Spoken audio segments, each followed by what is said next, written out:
मेरे मौला मुझे तू जीने की मेहनत अता कर दे।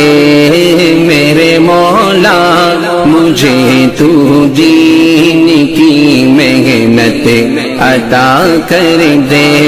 तेरे रस्ते में जा जाए। वालेकुम रहमतुल्लाहि व बरकातुहू। मैं हसन मोहम्मद आज मैंने अलविदा का जुम्मा नरियाला गांव की शाही मस्जिद बड़ी मस्जिद में मैंने अदा किया। और जिस वक्त जब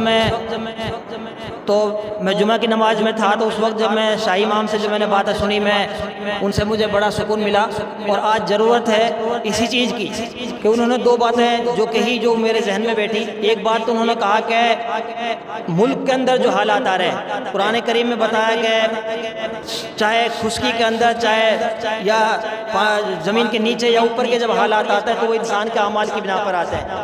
हमारे शाही इमाम हज़रत मौलाना साबिर साहब ने जो बात कही और एक संदेश दिया उनके लिए कि मुसलमानों को ज़रूरत है कि तौबा इस्तिग़फ़ार करें और अपने मुल्क के लिए, मुल्क की सलामती के लिए दुआएं मांगे। और हमारी जमीयत उलमा भी यही चाहती है कि पूरे मुल्क के अंदर मुसलमान खास तौर से उनके लिए दुआएं मांगे। मुल्क के अंदर जो आज महामारी जो हालात चल रहे हैं, तो उन्होंने एक बात तो यही कही। और दूसरी बात जो उन्होंने कहा, एक संदेश दिया कि हम अपनी सेहत का भी ख्याल रखें और हम मास्क लगाएं। अभी जो आने वाली ईद है उसके लिए भी उन्होंने कहा कि सारे बुजुर्ग, सारे साथी, सारे नौजवान एक मास्क लगाकर ईद की नमाज के लिए आएँ। और मस्जिदों के लिए भी इन्होंने एक संदेश दिया। जमीयत उलमा भी यही चाहती है कि उन्होंने कहा कि मस्जिद के अंदर आप अगर आ रहे हैं तो आप फ़र्ज़ नमाज पढ़िए और अपने घरों में जाकर सुन्नत और निफलों को अदा कीजिए। क्योंकि आप सल्लल्लाहु अलैहि वसल्लम ने भी यही कहा है कि अपने घरों को कब्रिस्तान ना बनाइए, यानी अपने घरों में भी जाकर सुन्नत और निफल अदा कीजिए और वजू करके भी आप अपने घर से आइए। तो आइए नौजवान साथियों, बुजुर्गों में मैं खुद उनकी हज़रत मौलाना साबिर साहब की जो शाही इमाम मस्जिद के उन्होंने जो संदेश दिया मैं उनकी ज़बानी उनसे पूछना चाहता हूँ और उनसे मालूम करना चाहता हूँ कि उनके लिए, नौजवानों के लिए क्या संदेश है। जैसा कि उन्होंने अभी कहा है तो उनके लिए मैं कुछ और आपके रूबरू उनसे आपको रूबरू कराना चाहता हूँ और वो क्या संदेश देते हैं। जी हज़रत अस्सलाम वालेकुम अस्सलाम। जैसे कभी आपने कहा कि नौजवानों के लिए कि एक संदेश दिया है कि आप मास्क का एहतमाम कीजिए। जो सरकार ने जो जिन चीज़ों के लिए जो गाइडलाइन चालू की है उनका हम पालन करें। और आपने कहा कि मस्जिद के नौजवान साथी अपने घरों में वज़ू करके आइए, नमाज अपने फ़र्ज़ नमाज यहाँ पढ़िए और सुन्नत निफल अपने घर में पढ़िए। तो आगे आप क्या संदेश देना चाहते हैं? क्योंकि इसमें हमारे लिए इसी में भलाई है। हुकूमत के अहकाम का पालन करना हमारे अपने सेहत के लिए भी और मुल्क की सलामती के लिए भी और सारी इंसानियत के लिए ये बहुत बड़ा फ़ायदा है इसी के अंदर। क्योंकि मोहतात रहना ये हम सब की ज़िम्मेदारी है, ये हम सब की ज़िम्मेदारी है। और बेएहतियाती से अगर कोई बीमारी फैलती है तो एक की गलती की वजह से सारी इंसानियत को नुकसान पहुँचे, हम ये नहीं चाहते। इसीलिए हमारा संदेश यही है, सबके लिए सब मोहतात रहें और अपने से जो खिदमत हो सके, जो मदद हो सके सारी इंसानियत की, अपने अड़ोसी पड़ोसियों की, उसकी हम उस खिदमत को ज़रूर करें जो हमारे बस की है। और मैं यही कहना चाहता हूँ कि हर आदमी मोहतात रहे और कानून का उल्लंघन ना करे। हमारी शरीयत भी ये नहीं कहती और सरकार भी यही कहती है कानून का उल्लंघन ना करे बल्कि कानून का पालन किया जाए। बस इसी के साथ मैं अपनी बात।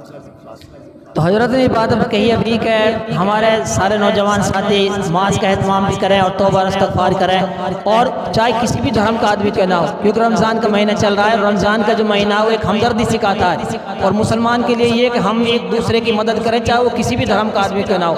आज ज़रूरत है मुल्क के अंदर कि हम एक दूसरे की मदद करें। और जिस तरीके से एक महामारी चल रही है और इतनी मौतें हो रही हैं कि आप तस्वुर भी नहीं कर सकते। और ख़ास तौर से पूरे मुल्क के अंदर जो हालात है तो उनके लिए मुसलमान तौबा इस्तिग़फ़ार करें, उनके लिए दुआएं मांगे अपने मुल्क की सलामती के लिए। तो मैं और बुजुर्गों से कुछ बातें जानना चाहूँगा। जी आप क्या कहना चाहेंगे?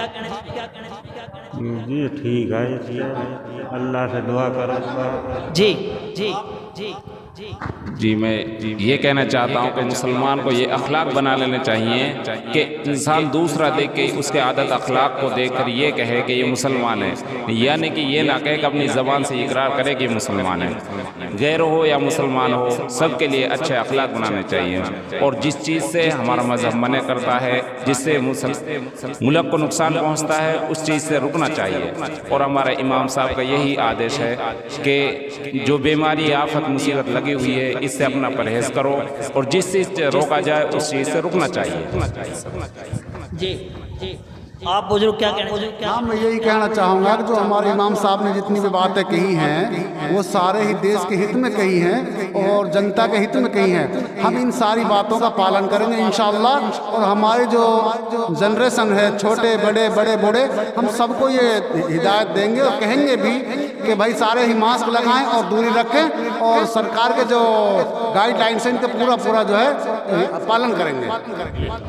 हमारे बुजुर्गों ने जो बातें कही, और मैं एक मेवाती ज़बान में कह रहे हैं कि 2 गज की दूरी और मास्क जरूरी। इसका मतलब है थोड़ी हट के बैठिए, बस आप अपनी सेहत का ख्याल रखिए।